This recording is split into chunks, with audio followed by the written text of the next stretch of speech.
تاریخ اس بات کی گواہ ہے کہ دنیا کے بدقماشوں نے، دنیا کے شر پسندوں نے، دنیا کو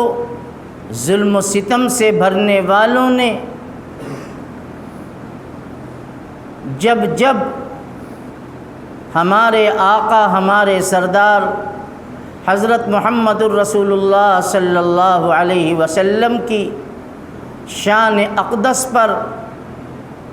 یا آپ کی ازواج مطہرات جو ساری امت کی مائیں ہیں، کسی پر بھی اگر کسی دریدہ دہن نے، اگر کسی گستاخ نے جرأت لب کشائی کی ہے تو مسلمان اپنے تن من دھن کی بازی لگا کر میدان میں آیا ہے، اور یہ کہتا ہوا اور دنیا والوں کو اور ان فاشسٹ عناصر کو یہ کہتا ہوا کہ جو جان مانگو تو جان دیں گے، جو مال چاہو تو مال دیں گے، مگر یہ ہم سے نہ ہو سکے گا، نبی کا جاہو جلال دیں گے۔ آپ دیکھ رہے ہیں کہ اس وقت ساری دنیا میں ایک ہیجانی اور بے چینی ہے۔ کچھ ایسے گندے افراد کی طرف سے جب نبی کریم علیہ الصلاۃ والسلام کی عظمت و تقدس اور آپ کی عفت مآب ازواج مطہرات ہماری ماؤں کے ساتھ جو گستاخی کی گئی تو ملک نہیں پورا عالم، بالخصوص مملکت اسلامیہ اور ان کے برسر اقتدار سربراہان ہزار برائیوں کے باوجود کس طریقے سے آج میدان میں ہیں۔ میرے بھائی، یہ کون سا جذبہ ہے؟ یہ وہی ایمانی جذبہ ہے، وہی آقا مدنی علیہ الصلاۃ والسلام سے روحانی رشتہ اور تعلق ہے کہ جس نے ہمارے دلوں کو چھلنی کیا،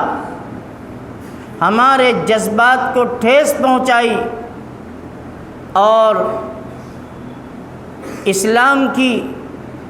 ان خاتون اول پر اور ہمارے آقا علیہ الصلاۃ والسلام کی پاکیزہ اور مقدس سیرت کو داغدار بنانے کی کوشش کی، تو اس کا اثر کہاں سے کہاں تک پہنچا۔ اسی کو کہتے ہیں کہ المؤمن اخو المؤمن،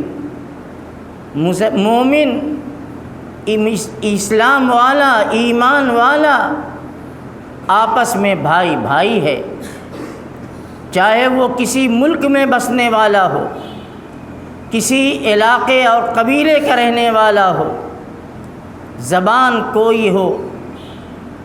شکل و صورت کوئی ہو، لیکن وحدت کلمہ کی بنیاد پر اور وحدت قبلہ کی بنیاد پر اور وحدت کتاب کی بنیاد پر آج یک زبان ہے۔ اس لیے کہ مسلمان عملی میدان میں چاہے کتنا کمزور کیوں نہ ہو، عمل سے کتنا دور کیوں نہ ہو، لیکن اس کے دل کی یہ آواز ہے کہ نہ طاعت پر بھروسہ ہے، نہ زہد و اتقاء پر ہے، ہمارا ناز جو کچھ ہے محمد مصطفیٰ پر ہے صلی اللہ علیہ وسلم۔ دیکھو اسلام کا پیغام رحمت سنو اور اسلام کی وہ مقدس اور پاکیزہ تعلیمات کو عام کرو۔ اللہ فرماتا ہے وَلَا تَسُبُّوا الَّذِينَ يَدْعُونَ مِن دُونِ اللَّهِ، جو لوگ اللہ کو چھوڑ کر بتوں کو پوجنے والے ہیں، جو ستاروں کو پوجنے والے ہیں، جو سورج کی پوجا کرنے والے ہیں، جو چاند کو کی پوجا کرنے والے ہیں، جو اپنے ہاتھ کے تراشے ہوئے پتھروں کے آگے ڈنڈوت کرنے والے ہیں، تم انہیں بھی برا مت کہو۔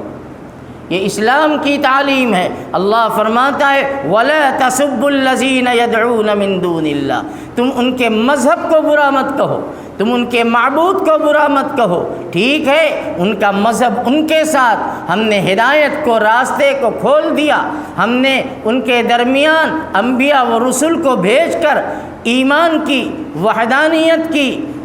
نجات کی تعلیمات کو ان کے سامنے پیش کیا۔ اب جن کے قسمت میں ایمان تھا وہ ایمان لے آئے، اور جو اپنے کفر پر، اپنے شرک پر، اپنے بت پرستی پر قائم ہیں، اللہ فرماتا ہے کہ تم انہیں برا بھلا مت کہو۔ کیوں؟ اس لیے کہ جب تم ان کو برا کہو گے اور ان کے پتھر کے تراشے ہوئے بتوں کو برا کہو گے، اگرچہ 100% باطل ہے، اگرچہ 100% غلط ہیں، اگرچہ 100% ناحق پر ہیں، لیکن اللہ فرماتے ہیں کہ ان کی عقیدت ان سے وابستہ ہے، ان کی آستھا، ان کی عقیدتیں ان سے جڑی ہوئی ہیں۔ اگر تم ان کو اور ان کے مذہب کو اور ان کے طریقۂ عبادت کو اگر تم برا بھلا کہو گے تو وہ کیا کریں گے؟ فَيَسُبُّ اللَّهَ عَدْوًا بِغَيْرِ عِلْمٍ، تو دشمنی میں آ کر کے وہ اللہ کی شان میں گستاخی کریں گے، اللہ کی شان میں بد کلامی کریں گے، اللہ کی شان میں بد زبانی کریں گے۔ اور ظاہر بات ہے کہ اللہ کی شان میں بد زبانی کرنا، اللہ کی شان میں بدتمیزی کرنا، یہ ان کی عاقبت کو خراب سے خراب تر بنانے والا ہے۔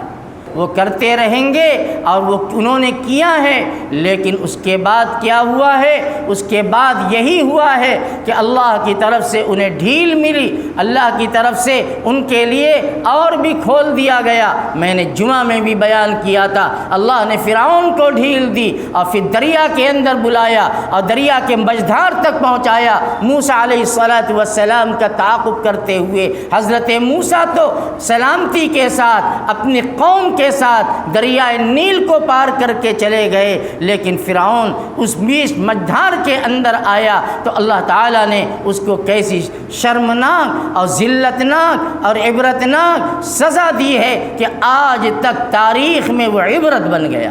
اللہ نے فرمایا قرآن کو پڑھو، قرآن میں جگہ جگہ اللہ تعالیٰ ارشاد فرماتے ہیں کہ وَمَكَرُوا وَمَكَرَ اللَّهُ وَاللَّهُ خَيْرُ الْمَاكِرِينَ۔ یہ دشمنان اسلام، یہ دشمنان نبی، یہ دشمنان دین، یہ دشمنان ازواج مطہرات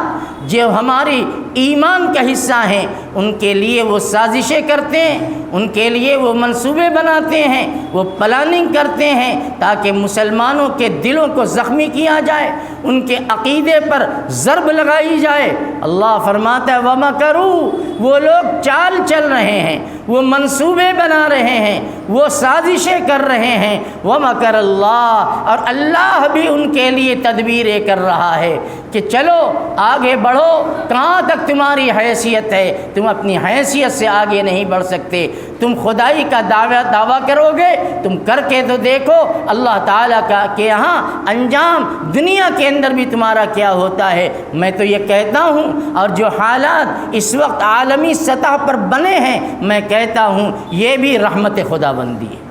یہ بھی اللہ کی بہت بڑی نصرت ہے کہ آج جس ذلت و ادبار میں اور جس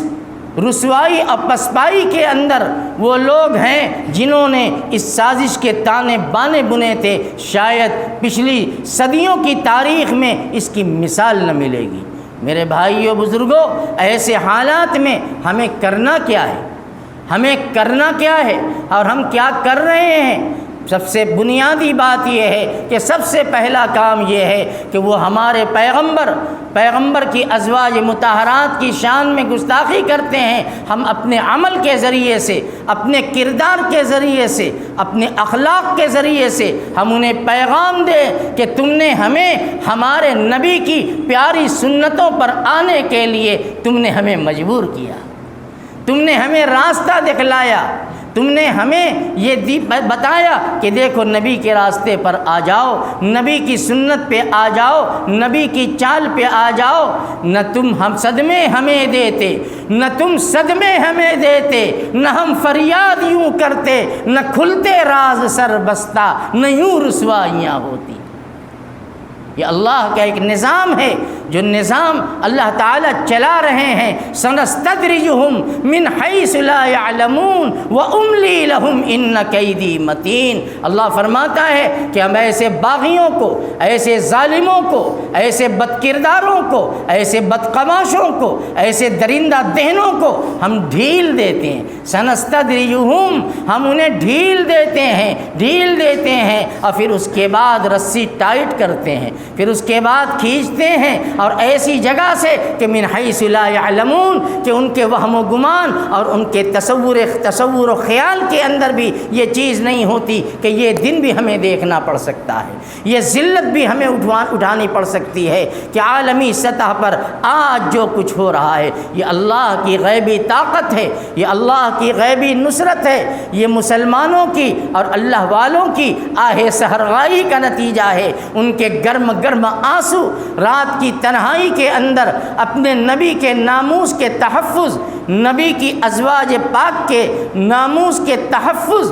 کے لیے جو ان کے آنسو گرے ہیں، کبھی نہ کبھی تو اللہ کی رحمت کو جوش آئے گا، کبھی نہ کبھی تو اللہ تعالی ہم جیسے گناہگاروں کو پیار اور محبت کی نظر سے دیکھے گا۔ میں یہ سمجھتا ہوں کہ شاید وہ وقت قریب آ گیا، وہ وقت نزدیک آ گیا، وہ حالات پیدا ہونے لگے۔ اللہ کرے کہ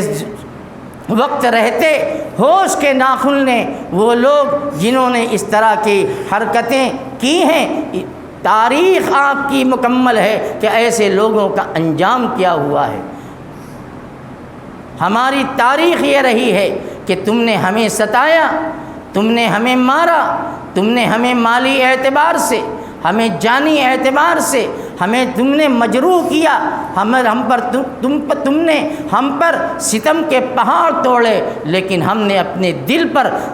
پتھر کی سلی رکھ کر کے ہم نے اسے انگیز کیا، ہم نے اسے برداشت کیا، ہم نے اسے تسلیم کیا اور خاموش رہے کہ میری جان ہے، میری جان اگر اللہ کو منظور ہے جب تک ہے تب تک ہے، جب اللہ کو منظور ہوگا جان اگر اللہ کو بچانا ہے تو کوئی ختم نہیں کر سکتا، اور اللہ کی طرف سے یہ طے ہے تو کوئی بچا نہیں سکتا۔